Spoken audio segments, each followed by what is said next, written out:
High বন্ধুরা, কেমন আছেন সবাই? ভালো আছেন তো? আচ্ছা, এই পুজোটি মূলত পূর্ব মেদিনীপুর ময়না থানার অন্তর্গত অন্নপূর্ণা বাজার। এটা বহুদিনের পুজো হয়ে এসছে বহুদিন ধরে থেকে। আর এটা কারুকার্যগুলো খুব সুন্দর হয়েছে।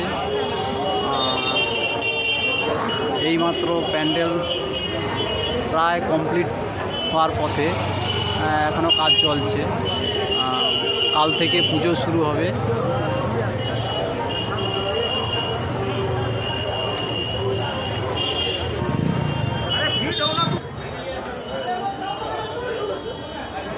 এখনও ঠাকুর চাপা দেওয়া রয়েছে।